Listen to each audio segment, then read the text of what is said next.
कहानी छोटी भाभी आपने मेरा मायका लौटा दिया। पेड़ पौधे खेत और घर सब तेजी से पीछे की ओर भाग रहे थे और मेरा मन भी मेरे बचपन की ओर भाग रहा था। अशोक भैया और मैं विनीत, जिसे प्यार से मैं वीनू कहती, अपने माँ बाबूजी के साथ बनारस में रहते थे। बाबूजी पोस्ट ऑफिस में बड़े बाबू थे। माँ एक घरेलू महिला। पुश्तैनी घर था हमारा बनारस में। कमाई तो ज़्यादा नहीं थी बाबूजी की, लेकिन प्रेम बेहिसाब था। तीनों भाई बहन संग संग खेलते बड़े हो रहे थे। बहुत मेहनत से बाबूजी और माँ ने हम तीनों भाई बहन को पढ़ाया लिखाया था। अशोक भैया की नौकरी बैंक में लग गई। अच्छी नौकरी थी। रिश्ते भी बड़े बड़े घरों से आने लगे। सब देख सुन के ऋचा भाभी का परिवार पसंद आ गया सबको। भाभी भी देखने में सुंदर और पढ़ी लिखी थी। जल्दी शादी हो गई। मायका समृद्ध था। भाभी का खूब दहेज मिला। साथ में भाभी का सामान भी एक से बढ़कर एक था। इतने सुंदर सुंदर गहने, कपड़े, मेकअप का सामान देख मेरी आंखें फटी रह जाती। उम्र भी ऐसी ही थी कि स्वतः मन आकर्षित हो जाता। एक दिन भाभी को कमरे में नापा, उनकी लिपस्टिक लगाने लगी। तभी भाभी ने देख लिया और घर में हंगामा मचा दिया। खबरदार, जो मेरे सामान को हाथ भी लगाया, कभी देखा भी है ऐसी ब्रांडेड मेकअप के सामान को। आंखें दिखाती भाभी मुझ पे बरस पड़ी और माँ ने अपनी कसम दे मुझे चुप करा दिया। उम्मीद थी अशोक भैया शायद भाभी को कुछ कहें, पर बड़े घर की बीवी और दहेज के सामान ने उनकी बुद्धि बदल दी थी। वो भी आए और मुझे ही डांट कर चले गए और अपमानित होकर भी मैं चुप लगा बैठी रही। घर में आने वाले समय को शायद बाबूजी ने भांप लिया था और जल्दी मेरी शादी नवीन से हो गई। ससुराल ऐसा मिला जहां पहले से ही मेरी सासू माँ ने हर रंग हर ब्रांड के मेकअप और कपड़ों से मेरा कमरा सजा दिया था। इधर मैं विदा हुई और साल लगते लगते माँ बाबूजी भी एक एक कर चले गए। अशोक भैया तो भाभी के पल्लू से पहले ही बन गए थे और भाभी ने भी मुझसे कोई संबंध रखना उचित नहीं समझा।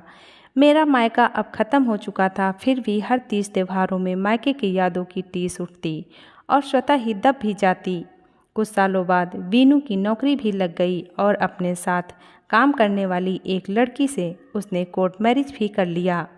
करता भी क्या, कोई बड़ा था भी नहीं जो उसे घोड़ी चढ़ाता। एक झटके से ट्रेन रुकी। खिड़की से झांक कर देखा तो वीनू नज़र ही नहीं आ रहा था।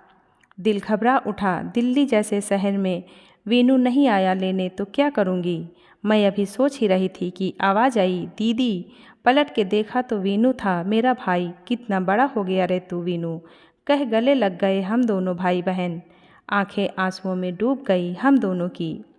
चलो दीदी, सामान उठाकर हम घर की ओर चल दिए।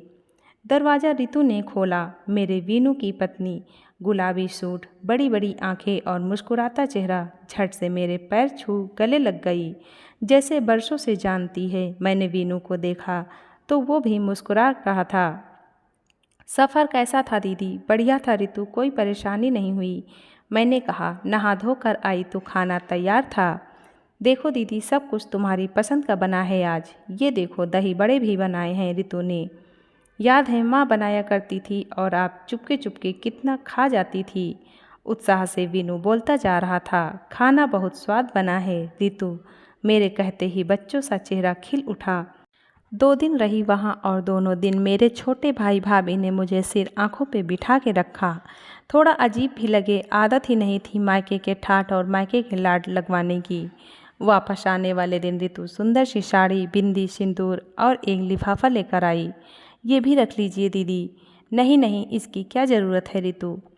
क्यों नहीं दीदी, अगर माँ जी होती तो आपको देती ना।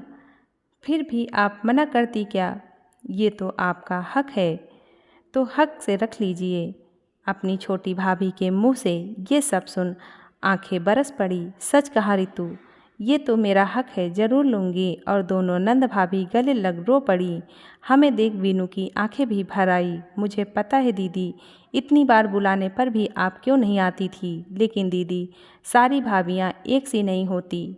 आपका मायका हमेशा बना रहेगा, ये मेरा वादा है। अपने भाई भाभी को ढेरों आशीर्वाद और प्यार दे मैं वापस आ गई अपने ससुराल, अगली छुट्टियों में वापस जाने को, क्योंकि मेरी छोटी भाभी ने आज मेरा मायका जो लौटा दिया था। धन्यवाद।